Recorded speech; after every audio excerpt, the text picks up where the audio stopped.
ଜୟ ଜଗନ୍ନାଥ। ଜୟ ଜଗନ୍ନାଥ। ମତେ 55 କି 56 କି 57 ଆରି ଭିତରେ ବୟସ।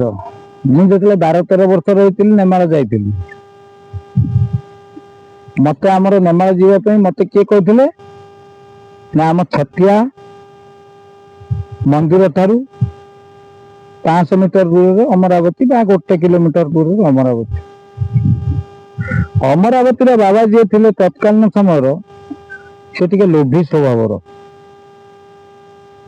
କିନ୍ତୁ ତତ୍କାଳୀନ ସମୟରେ ଅମରାବତୀ ବାବାଙ୍କର ଏମିତି ଗୋଟେ କ୍ୱାଲିଟି ଥିଲା, ମାନେ ଯୋଉଟା ଆପଣଙ୍କର ଇଂରେଜୀରେ କୁହା ହଉଛି, ମୁଁ ତ ଇଂଲିଶ ବି କିଛି କୁହ, ଓଡିଆ କିଛି କୁହ, କେହି କିଛି ଭାବିବେନି, ମାଇଣ୍ଡ କରିବେନି, କାହିଁକିନା ବ୍ୟାଗଟା ହଉଛି ଇଂରେଜୀ ଶବ୍ଦ ନା। ଜଗ, ବ୍ୟାଗ, ये सब केते गुडे इंग्रेज शब्द आम कहूँ, किंतु आम इंग्लीश जानिनु बोली कहूँ। तत्कालीन समय मत 12 वर्ष 13 वर्ष होता मुझे छतिया को जाती। छतिया को जीवार मोर मुख्य कारण मो जेजेमा जी थी, मुझे 6 मास कि वर्षकर होती मत पानी छड़े देता छतिया अनंत गोपाल पानी छड़े देती। छतियार मुख्य हेले किए अनंत गोपाल। हाड़ीवेश सीना से आपंकर तपस्या जोग ध्यान जहाँ करते किंतु हाड़ीवेश मुख्य रखिंट अनंत गोपाल। जो अनंत गोपाल कथा बर्तमान कहु कला धड़ा घोड़ा चढ़ना बेनी भाई आसवे कहे मेछा संहरण करेंगे जहाँटा आमर जो लेखा अच्छे अनंत गोपाल। अनंत कहले बलदेव को बुझाए, गोपाल कहले कृष्ण को बुझाए। मत पानी छड़े देते। मत पानी छड़ेगा छतिया पानी जो छड़े मु तो कौन कहनी माने जार जो भाव देखी नाग मुंडी सड़की मु छतिया को खाली अग्रसर। आम घर पाखु छतिया 20-25 किलोमीटर भीतर रास्ता 22 ना 25। मु छतिया मंदिर जगन्नाथ बलदेव अच्छा। आपंकर से जो आम खंडा धरिकी अच्छा मिरर रे दर्शन करेंगे सब जिन अच्छी। पछपटी भी बलदेव अच्छा, डायरेक्ट दर्शन करें दीप जलुची दीपे मिरर रे दर्शन करेंगे। मत भल लगे से जगह कहीं छुआ बेलर कथा ना। प्रथम मंदिर देखा कहले जगन्नाथ आपंकर छतिया मंदिर मुझे भर गोटे बालिकार खबर पाइली अमरावती छतिया रोच मुख्य। अमरावती कौटा मुझे भावुँ छतिया किए अमरावती सीए। विचार थर जा भर से कौन है मुझे जाने जी आम अच्छा टे वयस्क लोक सब कथा पचारि कहली आज्ञा ये अमरावती कौटी कहले अमरावती से डबल रोड होता 2000 मसीहा पर डबल रोड होती 2000 मसीहा पर मान 2010 नुहे 2001-2 भितर डबल रोड होती।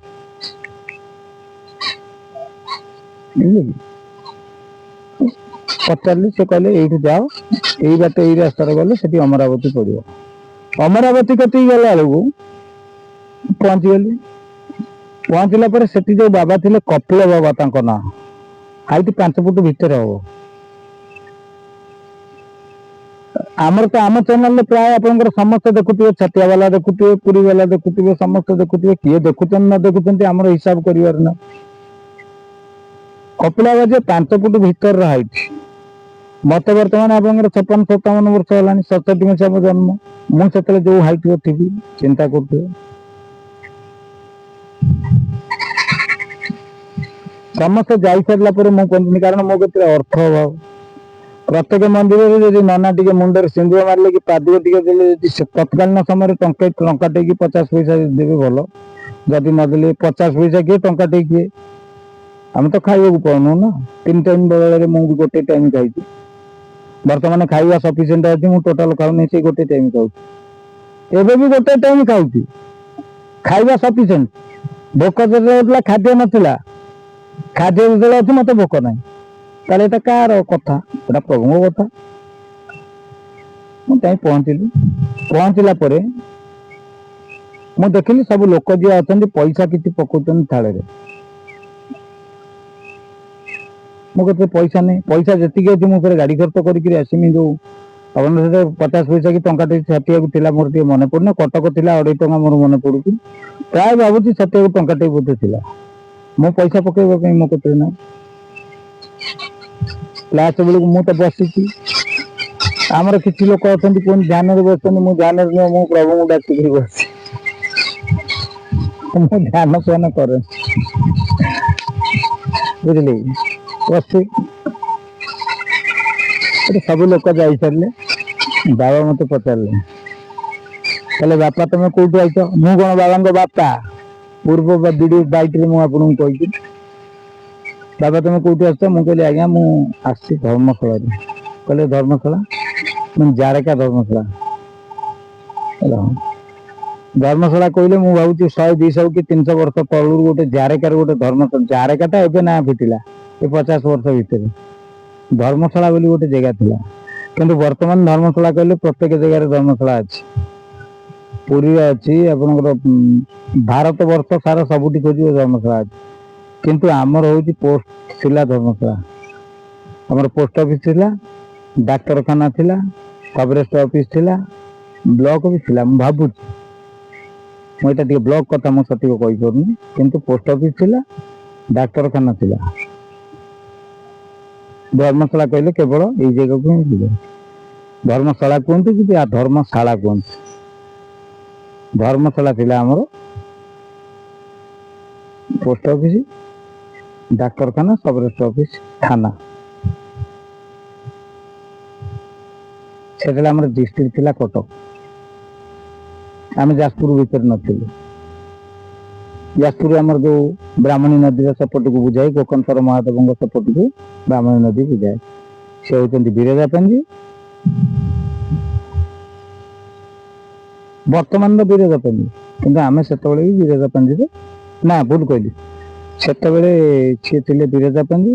ଆମର ଏପଟ ବ୍ରାହ୍ମଣୀ ଏପଟ ହଉଛି ମାନେ ଆମର ଜଗନ୍ନାଥ ପାଞ୍ଜି, ବୁଝିଲେ କି? ପାଞ୍ଜି ତତ୍କାଳୀନ ସମୟରେ ପ୍ରମାଣିତ ହେଇଥିଲା। ସେମାନେ ଜ୍ଞାନୀ ଅଛନ୍ତି, ମୁଁ ଜ୍ଞାନୀ କି କେତେ କୌଣସି ସମୟରେ ମୁଁ ଅସମ୍ମାନ କରିନି। ଜ୍ଞାନୀ ହଉଛନ୍ତି ସବୁବେଳେ ନମସ୍ୟ। ଜ୍ଞାନୀଙ୍କ ପାଇଁ ସଂସାର ଅଛି, ଜ୍ଞାନୀଙ୍କ ପାଇଁ ମାନେ ସବୁ ଜିନିଷ ଅଛି।